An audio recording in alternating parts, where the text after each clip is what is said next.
मला बरातली याची चटी मला येऊन मला याची चटी खाली बारक्याला येऊन अशा चटी आणायची बाप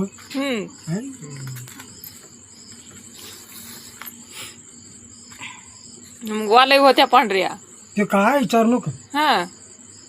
त्याला बसा जागा नको हा कमराच्या बोचाली कमराच्या बोचाली बसा जागा नको हा इतक्या वा मायू हा लय मोठे मोठे समला सोमना पार चड्डीचा कुठ हा खाली एक दोंडा वरून दोंडा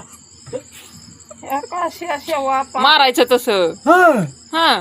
कुचू कुचू कुचू कुचून सकाळी आणि मार खायचं हा ती चड्डी कुठलेली असले असल्या वा हा पांढऱ्या शिपट मायू आणि रगत पिऊन टच पांढऱ्या हा त्या शिवणात तर का असं गच फातुरली काचा तसंच वाचा तसंच मायू उलट यायचं मग देखणं तर काही विचारूच नको